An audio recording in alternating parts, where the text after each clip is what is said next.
How are you, my friend? I'm doing really well. Thank you. How are you? Oh, man, life is good. Really, really good. Got some of my favorite humans around the world, man, that are right here. Some good men, some good dads, some good young men. Just a bunch of really cool people that get to hang out with us live. So, and then we get to welcome you too, man. So it's a good Friday. Awesome. Good to be here. Yeah, Friday the 13th, and it's going to be a good one. It is Friday the 13th. Yeah, my daughter pointed that out this morning, and I said, "Okay, what does that mean to you?" She goes, "Really?" And I said, "I don't know. You brought it up." And she goes, "It means nothing to me." I was like, "Okay, okay, cool, got it. Sweet, sounds good. All right, so you're confident, ready to go. So we get to just dive into all things Lee today. You and I will chat up a little bit, and then these young men and these men will come in for a little Q&A on the back half of the hour, and that's the way we roll on this. We get to do this every week. Like this is work, Lee. Is I get to have amazing conversations with amazing humans with some of my favorite people. Not a bad deal, you What know. a great job you have. Love it. I couldn't agree more. Part of that job too is I get to go on usually a podcast or two a week, and I can easily and genuinely say yours stands out as by far one of my favorites this year. Um, Wow. and I'll say that for a couple of specific reasons. One, you just do a really good job on the show. You do a great job of understanding your guests, and you do a great job of hosting. Two, just getting to know you while we were on that too. I just very um, came to have even more respect as we got off the call too for just the man that you are and the way you show up in the world too, man. So really excited to dive in with you today. Great. It means a lot. Thank you, Matt. You bet. One of the things we like to do when we have, especially when we have young men here, I know there are so many areas that I want to go with you, the things that you have done, the things you've been interested in, the things that you have developed. There's a litany of things I want to dive into, but I'd like to start with Lee, the young man, if you don't Mhm. mind. I want to go back to that Lee who's 12, 13, 14. And we're not going to, take everything year by year, but I want to give a snapshot of who is that young man? Where is he in the world? And how is he thinking about life at that time before we get into all the cool things you've done? Yeah. So interesting time when I was younger.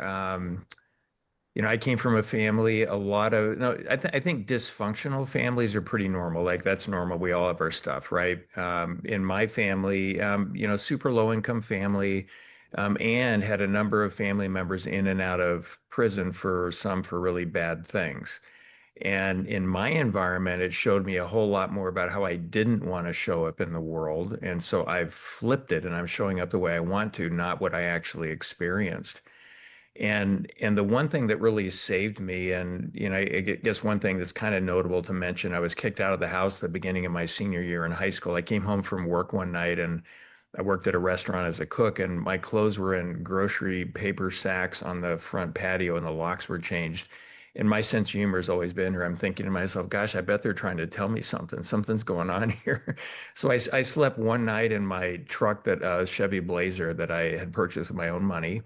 And then the next night after that, I had a friend of mine needed a roommate, and an apartment, and I was good to go. One of the best things that actually ever happened to me. And starting around 6 years old, a neighbor unsolicited came to me. I'm riding my bike up and down the street, and she said, "Hey, would you pull weeds in my garden for 25 cents an hour?" Now I'm 63, so if you think late 60s, mid 60s, that's a lot of money. You could buy two candy bars and have change. And this is really cool. And I couldn't have articulated it back then, but it felt really good to earn money and be able to do something with it. Like I did this, the self-esteem that comes from it. And then that went to, hey, I'm shoveling snow because I grew up as a kid in Spokane, Washington. I just more than doubled the amount of money an hour that I was making. Then I got a paper out. Then I had four paper routes.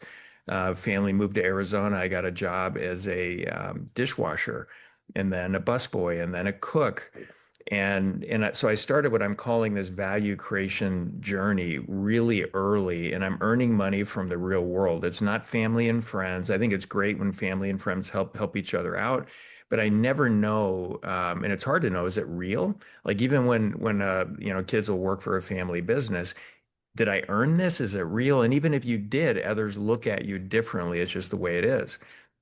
So I've got this thing going on outside the household where I'm trading my best efforts for the accumulated best efforts of others, money, and I'm creating as I create more and more value, I'm getting paid more, and it feels amazing. Like just feels amazing. I was so thankful, for example, to get a job as a dishwasher and then a busboy. And all through that journey at the restaurant, it was a Coco's restaurant here in Arizona. Um, all the way through that, my mindset was I'm going to be the best that ever did this. And with that mindset, it always opened the next opportunity for me, always. And so you fast forward coming out of high school, you see behind me, this is my home music recording studio that I'm chatting from.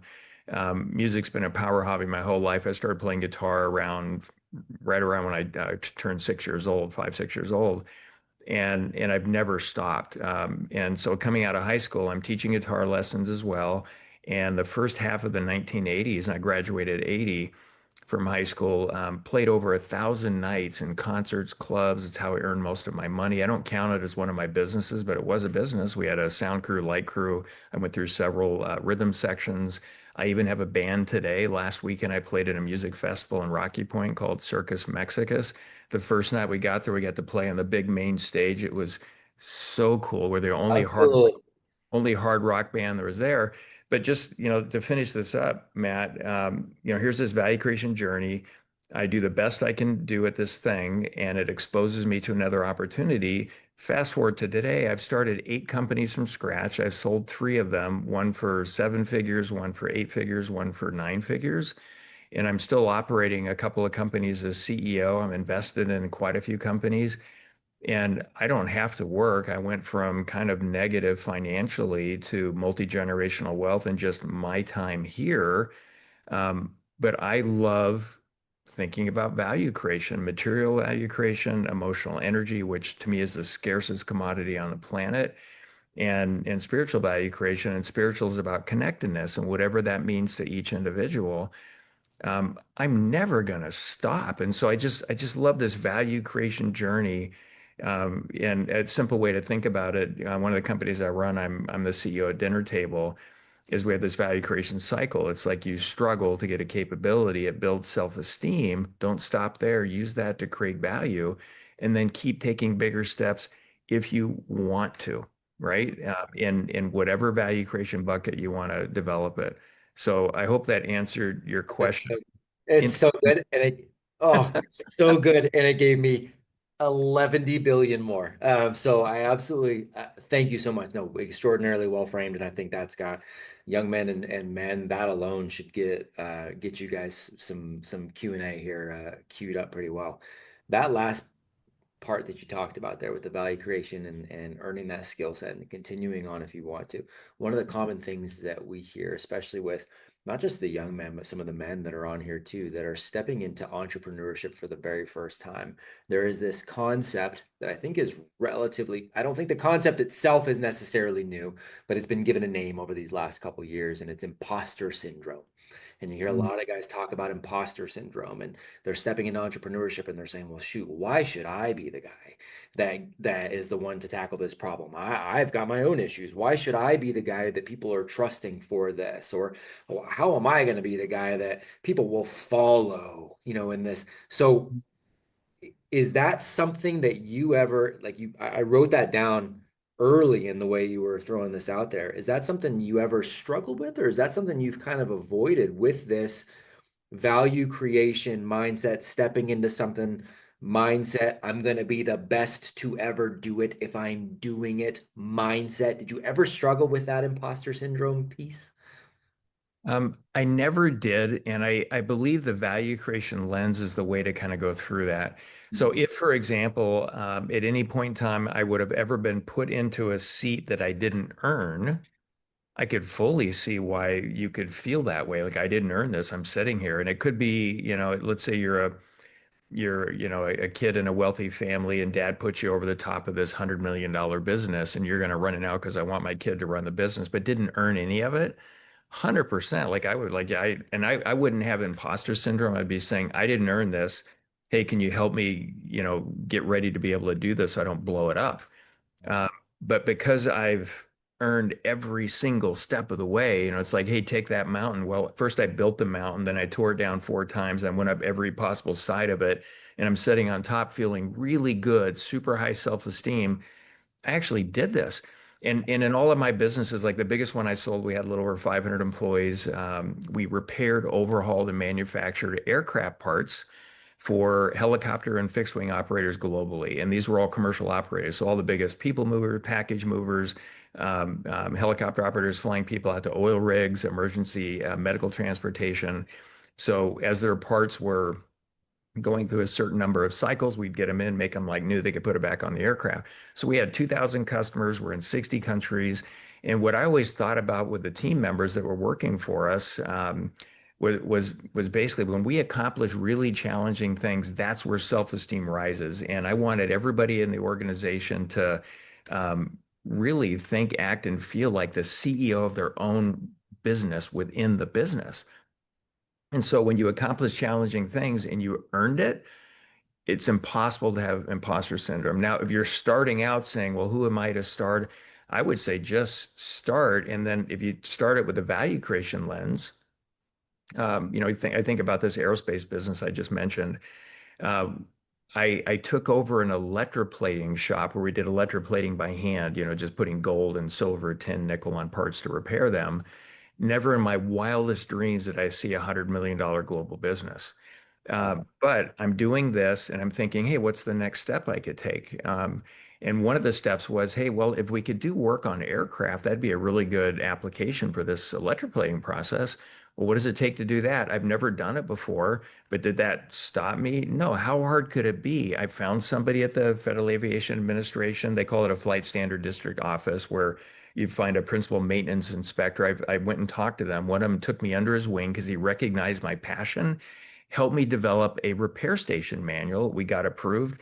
Great. Now let's do 7 repairs, which we developed, and I hit the road for 8 months selling them. And then, oh, why don't we bring some machines in? We don't have to outsource the work. We have more control over the quality and eventually profitability. And then let's bring this in and that. And then fast forward, the time I sold it, we had over 300,000 square feet of manufacturing, inspection, processing, all this stuff. You could give us a data plate off with a serial number off of a helicopter, and we could build the entire helicopter around that data plate. So capable, but it was that value creation cycle. Struggle to get a capability, build confidence, self-esteem, use that to create more value and keep taking steps. And what was 7 repairs that we launched into the aviation industry, when I sold it, it was over 10,000 repairs and thousands of parts that we manufactured on top of it. Well over 1 million operations a month that we were doing, and just incredible how those incremental steps marched us forward. So again, yeah, start. What's the next step? You can always see it. If you Mm. want to choose to take it, and keep building on it and expanding. And I mean, what an incredible! I'm so proud of what we accomplished. But let's say in year 1 or 2, you popped me out, put me in a time machine, and dropped me in around the time that I sold it, I probably would have blown up. I would have known, like, what do I do with all this? The stress would have crushed me, Yeah. right? Uh, I love every bit of that story, and it all starts with starting, making the decision to start and going, okay, this I see the next potential thing. Do I want to do this? I've got to start, and I like how you say I've got to go struggle to create that capacity to then do the next thing. In my experience, I wonder if this is this. I don't want to put words in your mouth if this is the same for you as well, but in my experience, the starting, the actual action taking is what kills most men, most entrepreneurial ventures. Most it's the starting. There's the ideation potentially, but actually taking a step forward, they don't do it now. Whether and the irony is, I believe taking that step forward as you talked about, gaining that skill set and then providing value, that is where self-esteem comes from. And it's like I'm gonna wait until I get self-esteem to start, but I don't actually get the self-esteem until I've started in the first place. So it's this weird dance, right? For a Right. guy. And Yeah.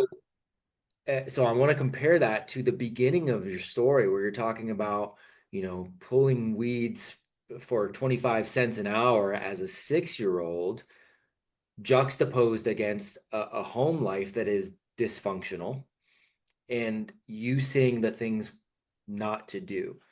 Do you think that young man who's getting the self-esteem from the doing is the reason you were able to take a look at a dysfunctional situation and go, this is what I don't want to do versus what a lot of people would just fall into that same pattern? Was it because you had developed self-esteem that you saw it as what not to do versus this is what to do? I know that's a big psychoanalysis right there and a self-psychoanalysis, but do you think that has something to do with it?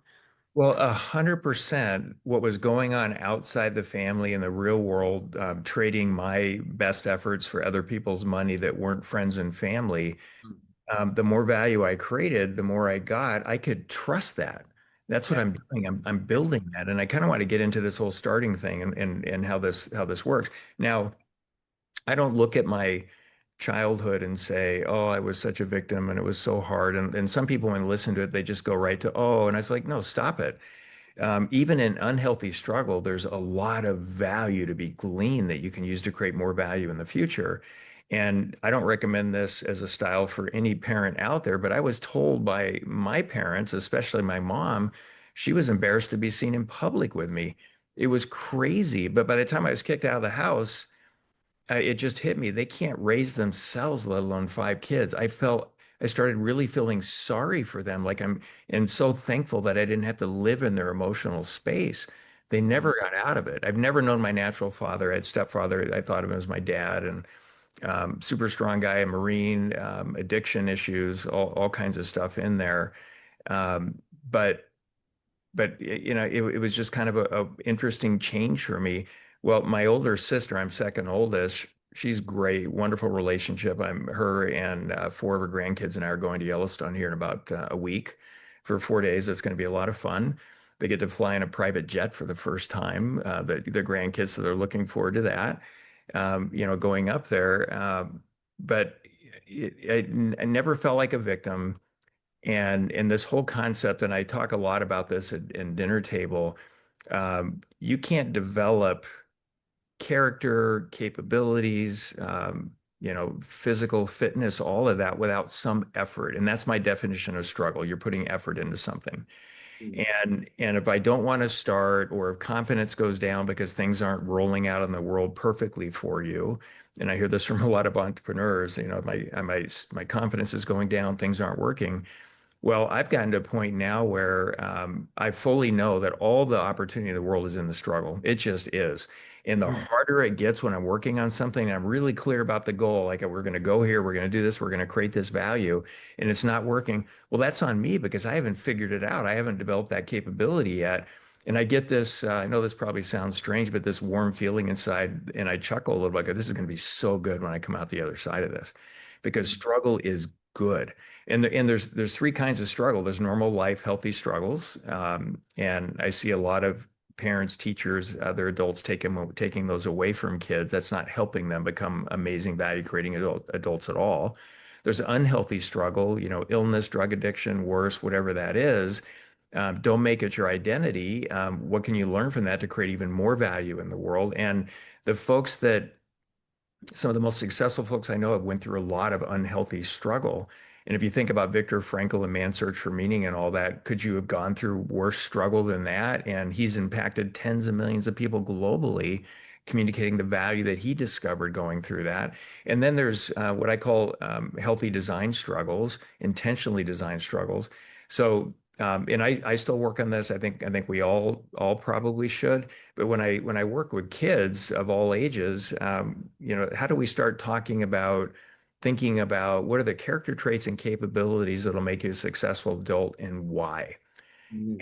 And then how can we design healthy struggles to get you there even faster and stronger so when you launch into adulthood, you have those things.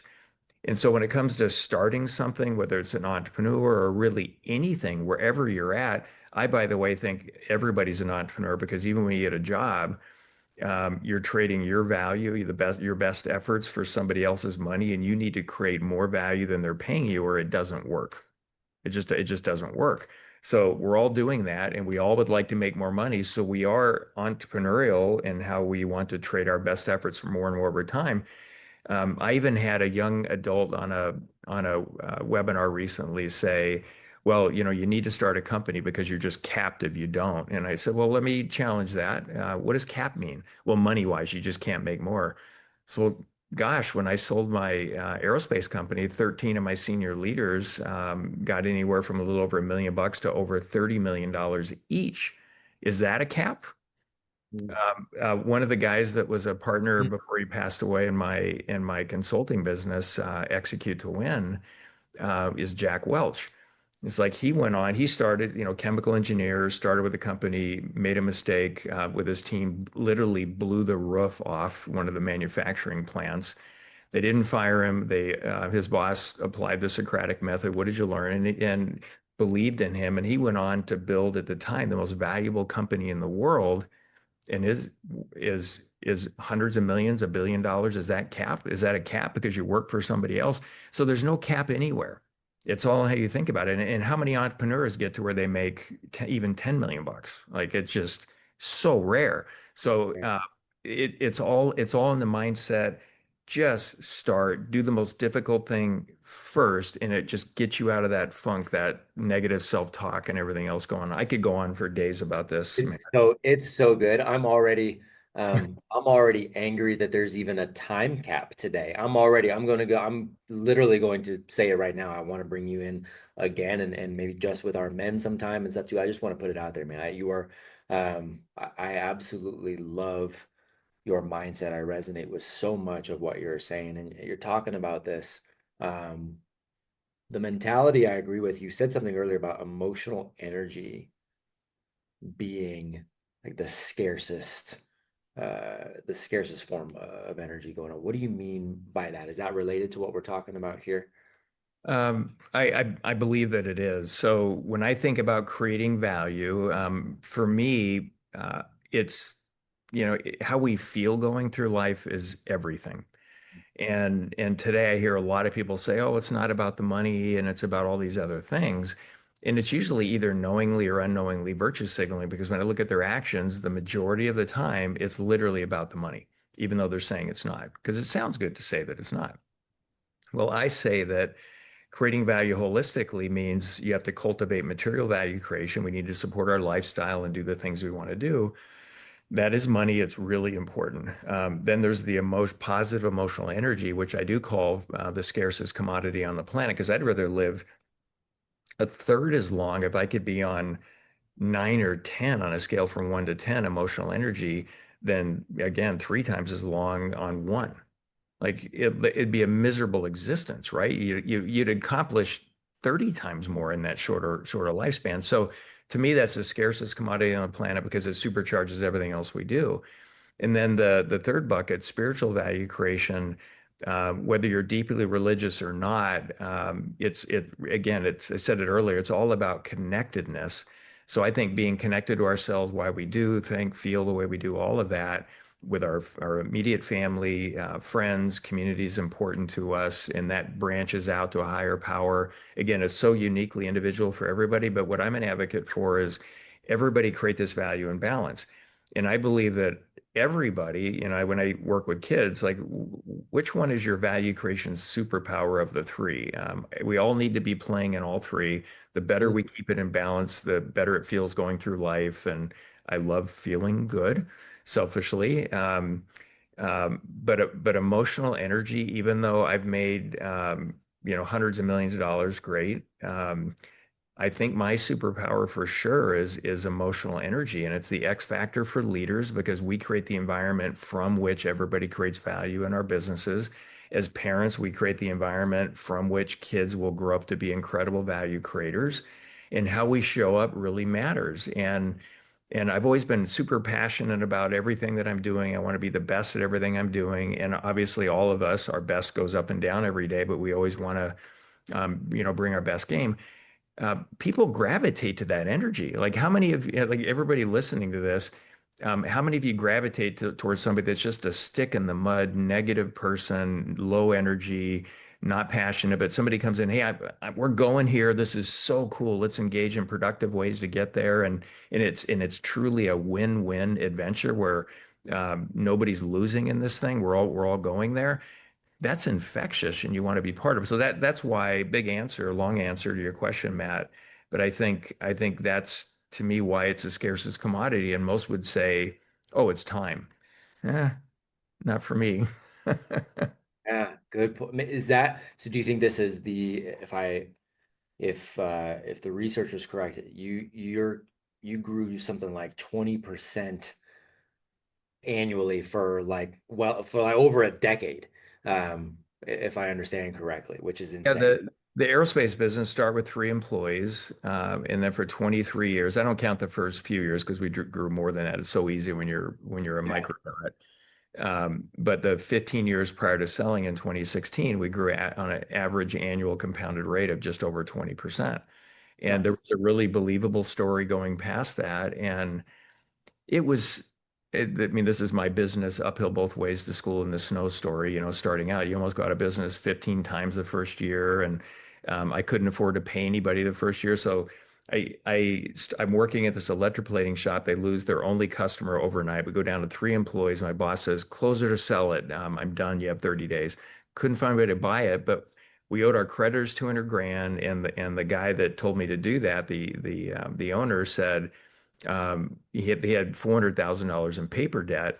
And I went back to him and I said, I really believe in going this aerospace direction. And he said, you don't know what you're talking about. It'll never work. And I said, well, tell you what, let me assume the creditor debt. I'll put my house up as collateral. And if I turn it around, but only if I turn it, I'll pay you back your $400,000. What do you say? And he goes, sure, take it. And I remember that first year he was bragging to his friends about how he stuck this kid with 200 grand in debt that he walked away from and what a smart business guy he was. So in the first, and it's just crazy. In the first year, almost went out of business several times, barely making it. Two guys left standing with me. I went to both of them and said, "I've got this great idea, but I can't afford to pay you the first year, but I'll give you some equity in the company, some stock, if you'll stick with it." And one said, "Yes, sign me up. It's going to be great." The other one said, "This will never work. We don't have money. We don't have customers. We don't have equipment, but sign me up anyway. I just want to see what's going to happen."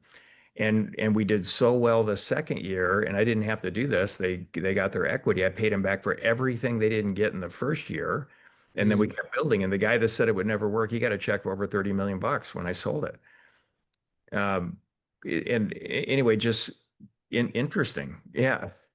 Uh, Gosh, I love it. All right, gentlemen, men, young men, start putting hands up at any time. I have a couple places I want to go with this, but I want to make sure I'm doing because this is a gentleman that I will absolutely be glad to monopolize the conversation. So please feel free to put that up. But um, the just that story alone and the connection to what you were just saying right there with the emotional energy and the way to lead and even that little caveat of doing the right thing and they're paying them back what they didn't get that first year too.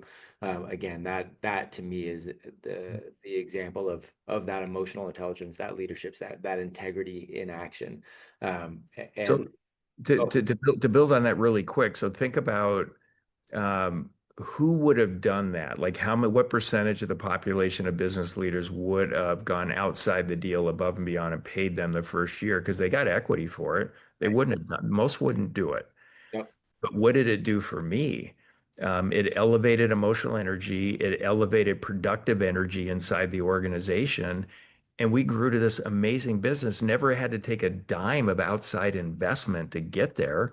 We cashed ourselves all the way along. And so for me, emotional energy, spiritual or connectedness value creation is so important within organizations because it literally doubles or triples what you normally get around productive engagement from team members. That's right. And you can't help but get something back in the process too. As much as you'd want to, say that you want to avoid it, you can't help it. That is the design. When you are giving and giving with that level of integrity, you can't help but get something back. A lot of times in spades, and I think you're probably this way. Like sometimes I almost feel selfish with the messages that I get sometimes in a family, they're no longer going to be divorced or the child is now, stepped up and is doing like almost feel Mhm. almost feel um unworthy to get that kind of stuff back. And it's like, oh my gosh, okay, great, let's go give more because Mm. it's so amazing to get that back. So I want to say one thing, and then let's jump into Eric, if you don't mind, and Matt, and answer their questions around selfishness. So I've thought this for decades. Everybody does what's in their best self-interest for either this life and or the next. Everybody does. So by definition, we're all selfish, but we're either win-win or we're win-lose or we're playing somewhere on the spectrum. And most folks I've discovered have a situational sort of morality around this and how they play, depending on what's going on. If there's a lot of money at stake, you get to see more of who they really are. So I love feeling good. So all the philanthropic work I do, I've given, tons of money away and done all that. But I'm always engaged in the efforts to make sure that the thing that I wanted to have happen actually happen. Selfishly, I like feeling good. Yes, So sir. I'm not selfless. I'm not altruistic. I don't believe those things are possible. And I just wanted to share that perspective. You're a win-win or you win-lose. And when it's on the win-win side and everybody you're interacting with is getting some benefit out of it, it's what a crazy money strategy because it opens us up to opportunities that almost nobody gets and it comes in volume. Correct. Well said. Okay. Beautiful. Mr. Toland, come on in, sir. Good morning, and Lee, this is perfect timing, so thank you very much for your time. Of I course. have I have two questions. One is around we're in year two working through a book called The Dip, and I'm curious and trying to wrap my head around how you went from taking on and purchasing a company that was doing this small microplating to then essentially leveraging your life toward the astro side of things. And how did you know, what was it that you saw in that vision that you undoubtedly believed that it was going to be successful? That's question one. Question two is I appreciate you talking about you can still be an entrepreneur while still working for someone else. I've been in the pharmaceutical space for about 25 years. I spent the first 20 years with the same company making a little over 100 grand. And in the last 5 years, I've moved from primary care into rare disease and essentially tripled my income. So my second question is, what kinds of things can I potentially look for to continue to explore this uncapped ceiling? Yeah, and I'm taking it the uncapped ceiling. You're talking about financial return on the efforts, right? Yep. Okay. So the first one, because I've taken so many steps, starting all the way back to 6 years old, do this thing, create value, self-esteem, all that comes from it, and then it exposes me because of my passion for doing it well to more opportunities. Then I take the next step that I see, and I keep going. So fast forward, I've got the plating company, and I believe in this process, right? And I'm always looking now out. I can see 5 years out. Like if I do these things, I know that directionally that's possible. And what I saw when I took it over was in aerospace, applying these repairs. Gosh, we're charging $300 to a Honeywell. If we did it for a helicopter operator or an airline, we could charge $5,000. It might cost us $1,000 to outsource some stuff, but wow, they're going to be charged half what they normally pay or less, and we're going to make tenfold what we normally make or more. That was such an easy math thing for me to do in my head. So I could see 5 years out, and every year that would advance, I could see another five. So I actually saw a path of 5 million a year. And before we got there, I saw a path to 10. Before we got there, I saw a path 25 to 50. And then it just started chunking up fast. So because this value creation cycle, I've gone through it so many times. Yeah, it's hard, and I just knew it was possible. Is that good on the first question? Okay. So the second question around how do you keep leveraging it? It's the same thing. Like you're trading your best efforts, you're being rewarded in the real world with this amount of money. And then you just start looking for things that are synergistic that you could add, bigger steps that you can take. And then it's packaging and testing quickly and expensively, like figuring out where that channel is. And then when you see it, try that, take a bigger step and keep moving.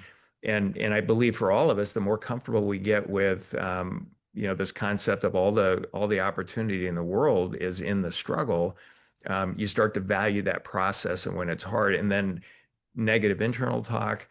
External talk, when I started my company, people were laughing at me like, it's so stupid. You'll never make it. Aerospace, this kid, what the hell is he doing? And I'm like, whatever, get out of my way while I do this. So did that help, Eric? That work? Yeah, that makes perfect sense, and I appreciate you sharing that experience with us. Yep, my pleasure. Good question, Mr. Tolan. Good to see you. Good to see you. No, and shout out to Honeywell. You mentioned Honeywell. I got the Honeywell shirt on today. Yeah. Uh, Only time I've had guns pulled on me, but the only time I had assault rifles pulled on me was speaking for Honeywell at the National Security Campus, and I accidentally started taking pictures in a place I wasn't supposed to be taking pictures. So that's Yeah. another good story for another time. Mr. Conway.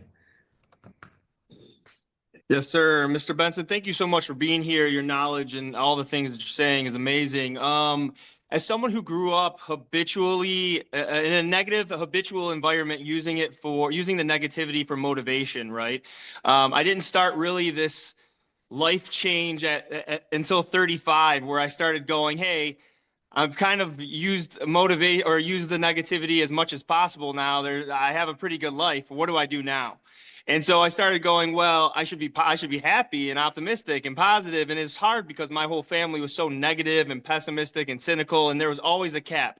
9 to 5 is what you do. You put food on the table and that's it. You'll always be there no matter what. I guess my question for you is how to go about changing that energy. Because over the last years, I've done a really good job, but I'm still nowhere near where I want to be. Where things come up and I kind of still fall into those traps of, there is a cap.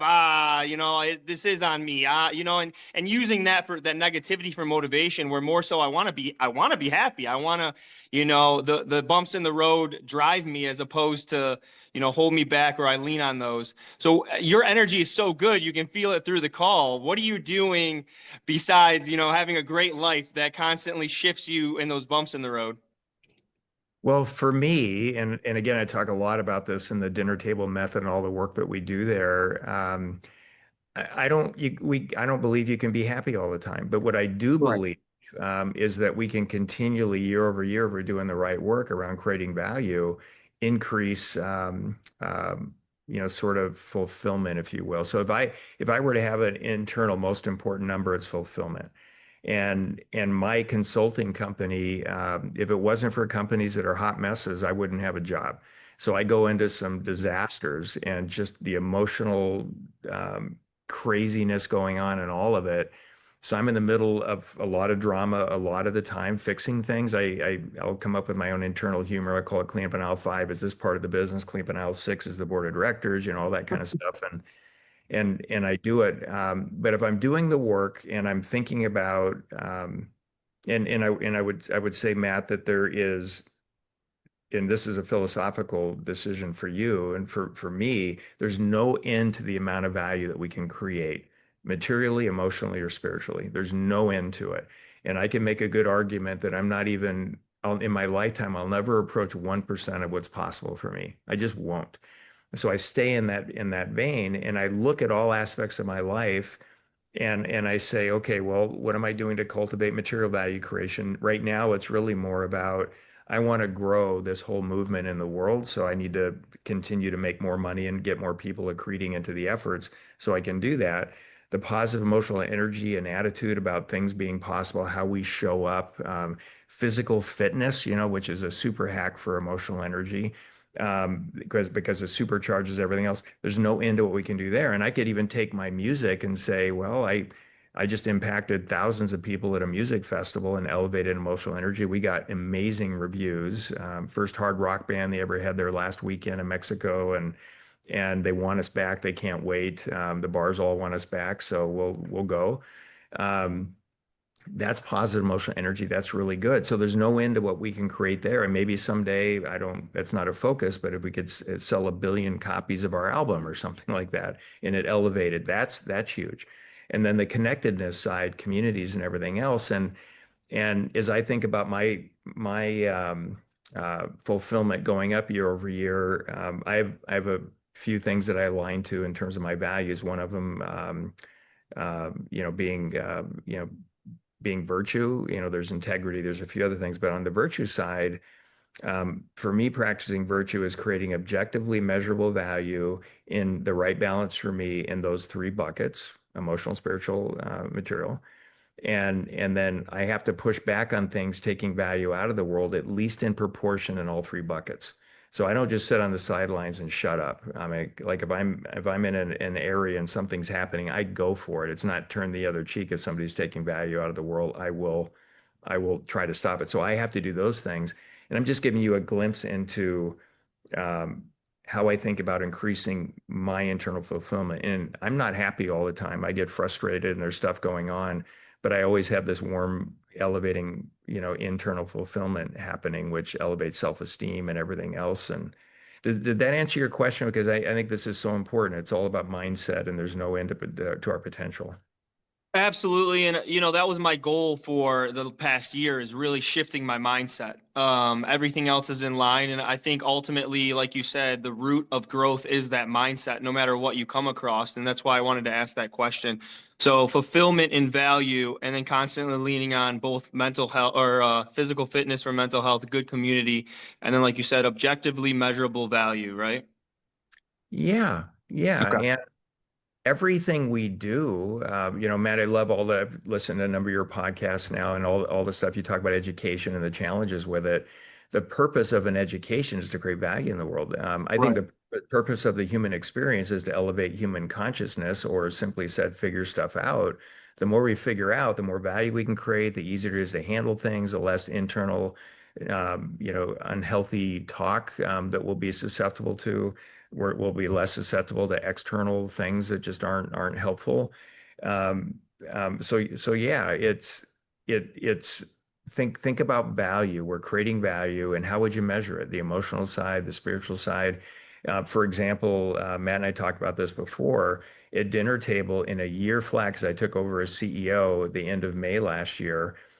We have about 40,000 parents in 67 countries in our dinner table family community. So here I am creating measurable spiritual value in the world. I've got this giant growing community that I want to be millions, that are taking this value creation mindset and getting it into the families and into the kids.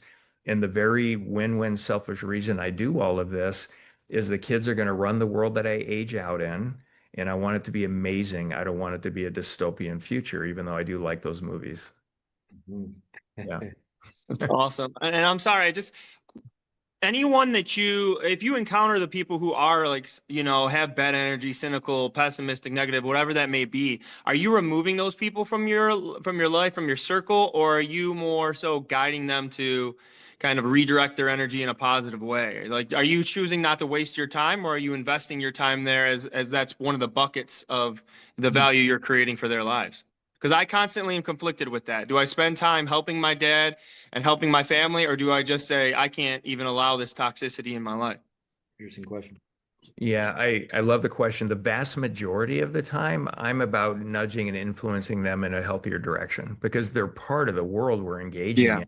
Occasionally, I run into just true sociopaths that are really trying to be destructive. There's nothing I can do with them, and I think the best strategy there is to make them irrelevant, give them no attention. But the vast majority of everyone, no matter what's going on, even when they just sit there and complain and they're blowing up, I'll make jokes like, well, I probably should save some of these jokes for like, do we just end it now? I mean, what is going on here? And in all my companies, when I design an intentional culture, there's a set of behaviors we go through. One I just love is high performing team members throughout the organization present and pursue permanent solutions as opposed to dwelling on problems. And I know dwelling on problems and pointing out what's wrong with everybody is like a natural cultural pastime in the United States. Just stop all of it. So I think we can be guides to influence every person, every community group, whatever we come in touch with, engaged with, to move them in a healthier direction. And even when they're super negative and it doesn't appear anything happen, we planted seeds that I bet you come back in 3 months, 6 months down the road, you see a little bit of change. And that's how I manage expectations with the families I work with, the kids that I work with. They just don't get it. It's like, just can we give it a little bit of time? Because usually for us as adults, some of the bigger lessons can take us 5, 10, 20 years to really learn. So who are we to think we can explain it in 3 minutes to a kid or even an adult and think they're going to get it right then on the spot? Let's at least give them, 3 days or 3 months if it took us 30 years to figure it out. So I'm a big fan of planting seeds, being patient and influencing to move in that direction. And we all can do it. Oh man, I can't appreciate you enough. Thank you so much for everything, man. That was great. My pleasure. Really good. And we got Liam. Let's get some Southern California, Orange County in here. There you go. Good morning, everybody. Mr. Benson, first, thank you for your time. Matt, thank you for setting this whole thing up.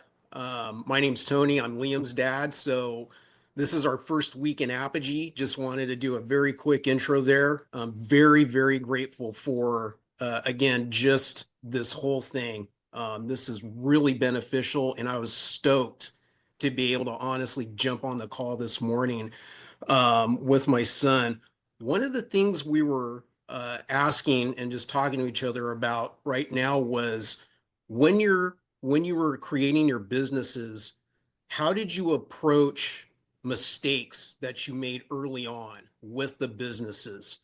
And I think you and Matt were addressing this earlier as far as the imposter syndrome, because I think mistakes factor in not just to creating businesses, but really any challenge we take on that we've never gone through before. Certainly this year for me, I'm actually looking to set up my own coaching business. And the start, as you guys again were talking about, that's something I've, honestly been afraid of is, there's other major players in the niche endurance sport industry that I want to coach in. My, biggest fear is making those mistakes on the front end, with my son playing soccer, going out, making mistakes, being called out by his teammates. How do those things impact us, and how did they impact you when you started your businesses, and how did you, if not overcome them, how did you address them? Yeah, it's easy to say what most consultants would say or the gurus. You don't lose, you don't make mistakes, you learn. There are opportunities you go through. Well, that sounds really good. But what are we really doing? And again, because I started this value creation cycle a long time ago before I started a business, I just knew that if something didn't work the way I wanted, I just got it wrong. It wasn't a mistake. My assumption was wrong. And so go back to the drawing board. And if I was going to be an endurance consultant in that, and I've run, by the way, a number of ultramarathons. I've done 3 Ironmans, and I love pushing ourselves to limits that we don't know what our limits are until we get to the edge. Like you want to quit with every fiber in your body, but you keep going. Oh, I just achieved a new limit, and that can be in business, it can be physically, it can be anything. But my assumption was wrong. Okay, now what did I learn from that I can repackage and test and do it better? And I don't care how much competition is in any field. Like when people say, "Oh, I want to get into something where there's not a lot of competition." Well, the competition always expands to meet the amount of business that's perceived to be there. And so how do we do it better? Right? And that's really it. And so you're packaging and testing, figuring that out. And the best way to move through it quickly, in my experience, is just to be completely connected to your best focus group ever, which are your customers. Like, what do they really want? I can tell you, so you can call it, let's call it, we can call it a mistake, which I think is a category you're talking about. I decided what the world wanted, and so I built it, and then the world didn't want it. And guess what my biggest mistake cost me ever? And I just wrote it off. It's like, oh yeah, that didn't work. 27 million bucks. Okay, that's gone. Let's go off to the next thing. That could make you choke, right? But it makes no sense to pour another 27 million and lose that too. Uh, so now from that, I really double down on, before I do anything, any major investment, I think our customers want this. I'm going to package and test it and prove it before I put any significant resources into it. And then I'm still connected to them all the way through. And most companies, in my experience, over time, they get more and more and more disconnected from the actual perceived value from their customers, and they like their stuff more than their customers actually do. And I think we, as companies grow, everyone needs to be connected to the customer experience through their eyes, how they're seeing it, feeling it, experiencing it, all of that. Did that answer your question? If you get an assumption wrong, is that a mistake? You tried. Isn't that awesome? Now, what did we learn? And let's tweak. Yeah. Right.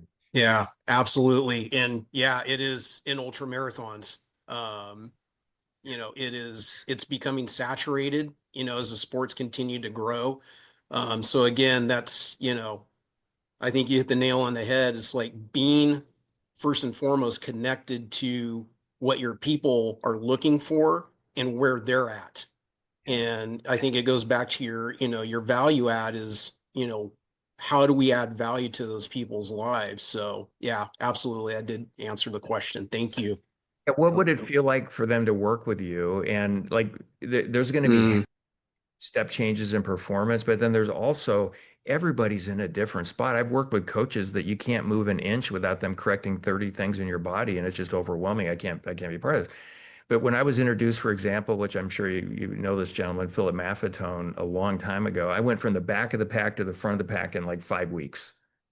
And my heart rate was 30, 40 beats lower and all the stuff I was doing. So that was a pretty simple hack, the heart rate training stuff. So there's all that cool stuff. But I think, in my opinion, the biggest part of it is how do you make people feel when they're working with you, and their progress and everything has. So there's something there that I think you could make, just in my view, incredibly special and valuable for folks.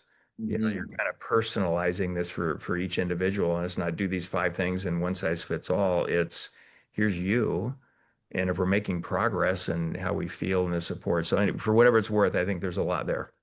There's a lot there. Yeah, Tony, there's a lot there, and it's what Lee's talking about is the scientific method, in the real world, and I think that's what great entrepreneurs will understand is that there is a series of testing that always takes place. You're going in with your best hypothesis, and that wrong will happen sometimes, and that's okay. What is the tweak? And what he said.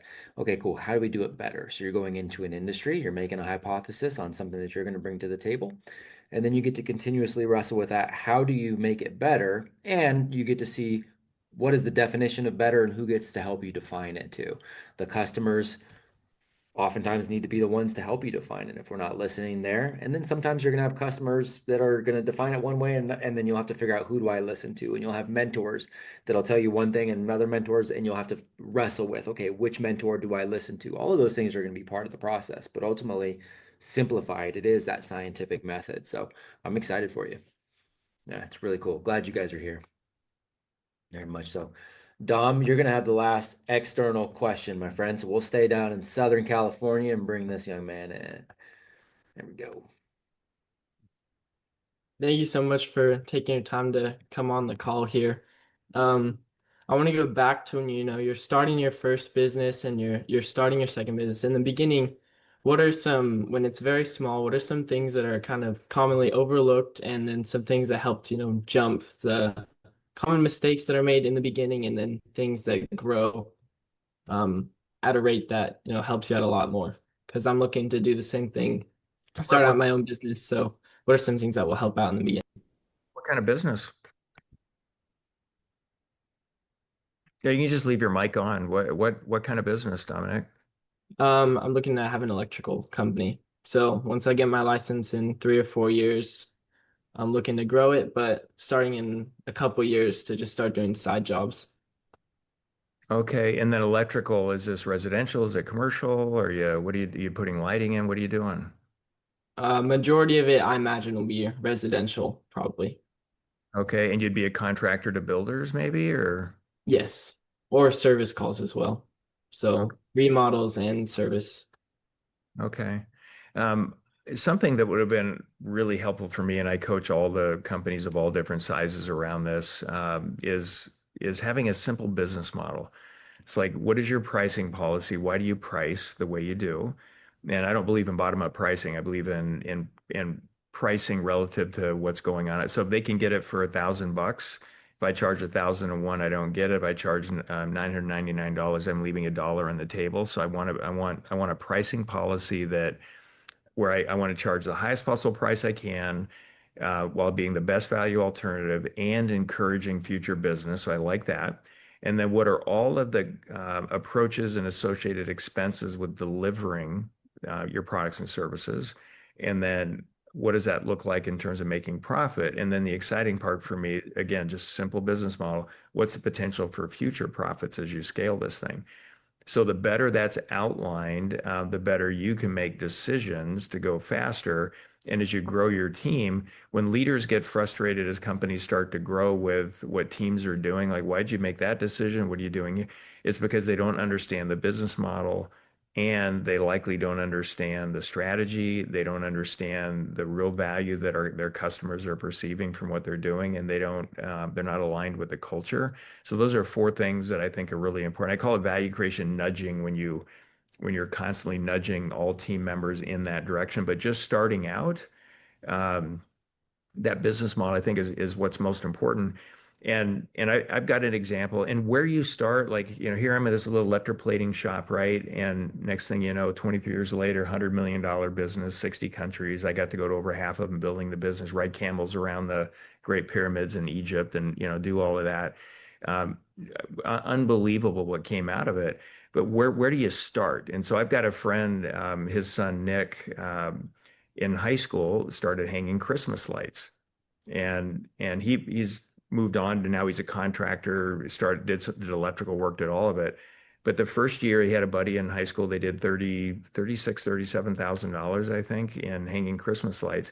This last season they broke $300,000, if I got the number right, in like 3 months, 4 months. I mean, that's not bad for two kids. I mean, they were working their butts off, but they started this electrical business to retrofit lights and do other things. So it's kind of like the start here, identify the next thing that's synergistic and bolt it on and make sure it's working and it fits your business model. And then the next thing, next thing.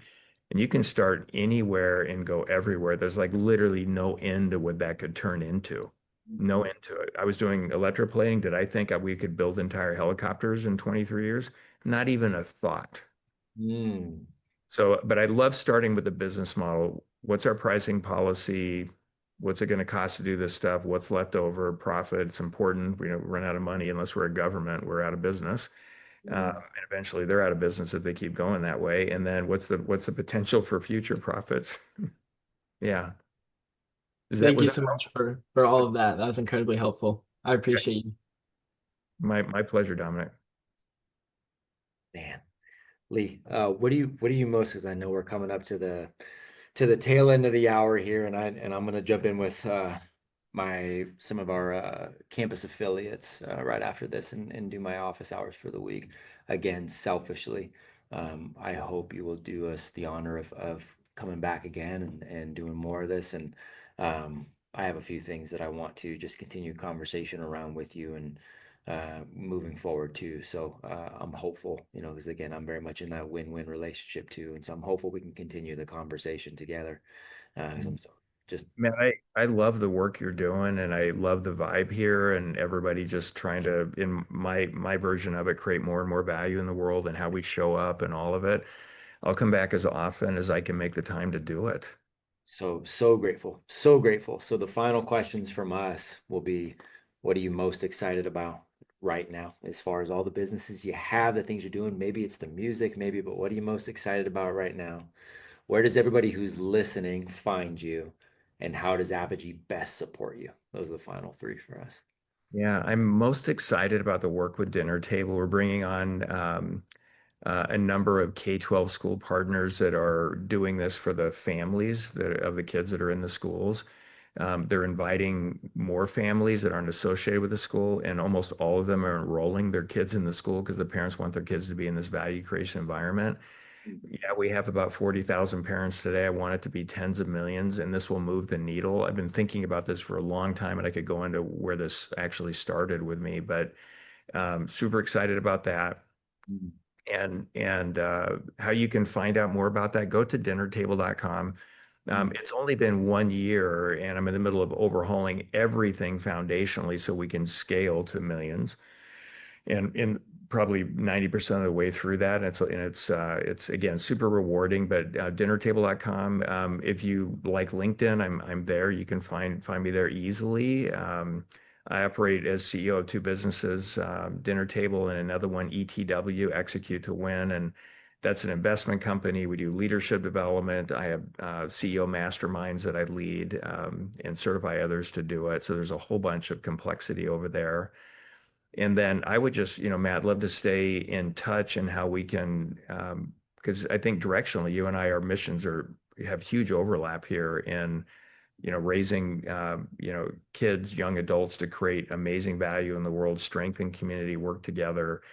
And I believe if I just look at the United States, I don't think we're creating even 10% of the value that we could be creating.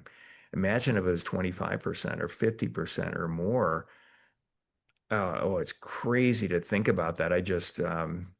When emotional energy is on high for me, I feel like I'm just floating around going, well, this is what we're going after this. So that's what I'm trying to do directionally. And there's more and more folks trying to create value in the world and doing it. And if we increase those numbers, it's, just the mass going to shrink those that are taking value out of the world by rigging the game in some way. And this is never going to go away. It's been here for all of recorded history. And we need to keep our foot on the gas to drive more value creation. And I've heard this expression before too. Let's just all be happy warriors while we're doing it. Love it. Lee, genuinely one of my favorite new friends here of 2025. Truly, I mean that in a million ways. So thank you for the time today. Thank you for the continued conversation. I am going to reach out likely this weekend. I've got our lone Australian affiliate, Jono, is going to come visit me tomorrow. He's going to come out here to the farm. Got some meetings here the rest of the day today. Got a meeting with him, and then before I take off to go travel this next week, I'm going to reach out to you and the team. Want to definitely make sure we're continuing to give back. I want to talk more about Dinner Table, and again, just continuing to support you. So, thank you. Grateful for you, and look forward to continued conversation.